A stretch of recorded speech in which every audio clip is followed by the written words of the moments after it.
Tonku poursuivit sa marche à travers le sanctuaire céleste. La lumière dorée de la topaze s'adoucissait peu à peu, se fondant dans une clarté plus profonde, presque liquide. Le sol sous ses pieds se mit à onduler comme une surface d'eau calme. Autour d'elle, les couleurs se déployaient en reflets mouvants. Vert d'eau, rose pâle, jaune d'or, bleu céladon, comme si le ciel lui-même respirait à travers un océan invisible. Un souffle chaud, vibrant, monta de ses entrailles. Il ne venait ni du vent, ni du feu, mais de son propre cœur. Tonku comprit qu'elle entrait dans le domaine de l'eau astrale, celle qui dort dans les profondeurs des êtres. Une voix l'appela, grave et claire à la fois. « Approche, fille de Bula. Tu as vu la lumière, tu as touché le feu. Il te faut maintenant apprendre la puissance du verbe et la pureté du désir. » La brume s'ouvrit lentement. Une haute silhouette se dessina, drapée d'un manteau d'ondes et de vent. Ses cheveux semblaient flotter dans un courant invisible. Ses yeux, d'un vert doré, reflétaient 1000 soleils noyés dans l'eau. Autour de lui, des sphères translucides tournaient doucement, chacune contenant une étincelle de vie.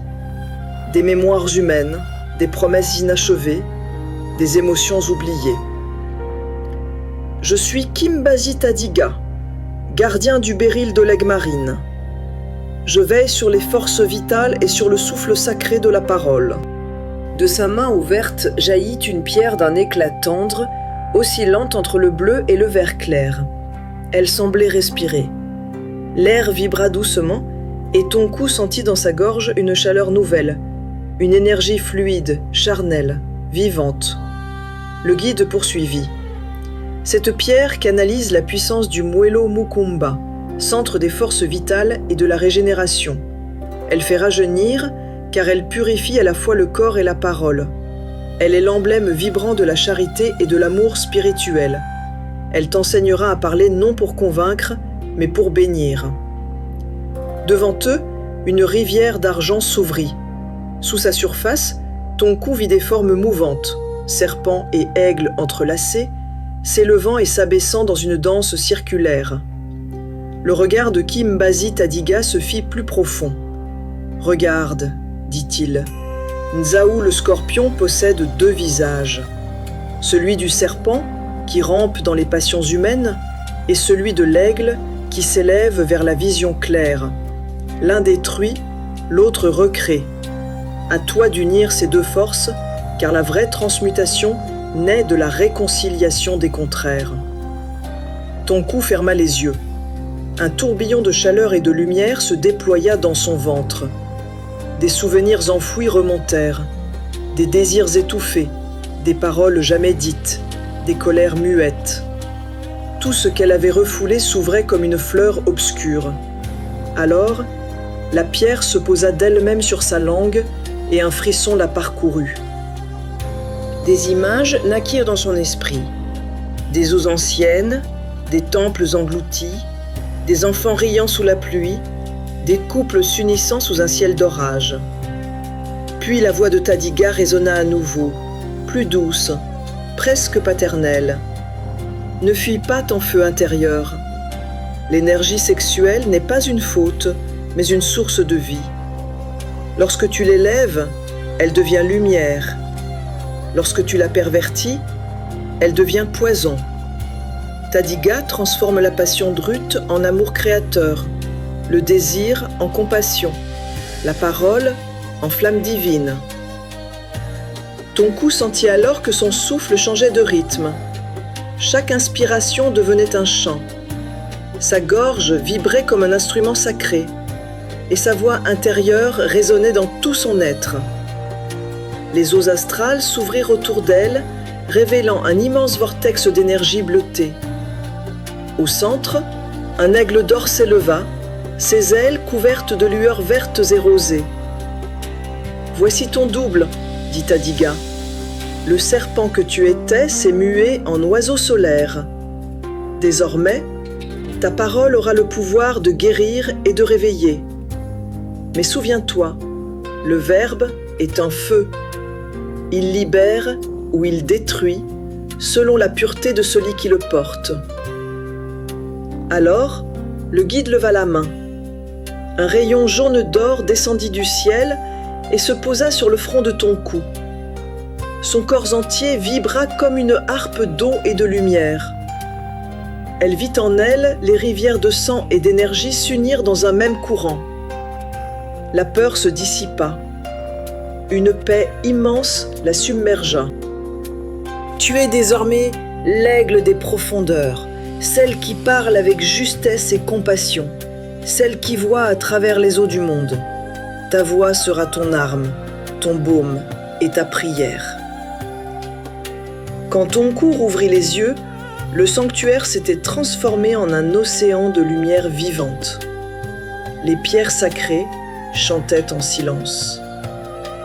La Tadiga venait d'allumer en elle une nouvelle aube, douce et infinie. Le feu de la parole venait de naître dans le temple de l'eau. Le silence retomba sur les eaux astrales. Autour d'eux, tout semblait respirer. Les sphères translucides qui flottaient auparavant dans la lumière s'étaient rapprochées, formant une spirale douce, comme un immense coquillage céleste vibrant au rythme du cœur de ton cou. Kimbasi Tadiga s'avança, ses pas ne laissant aucune trace, son manteau miroitant d'ondes et de reflets verts dorés.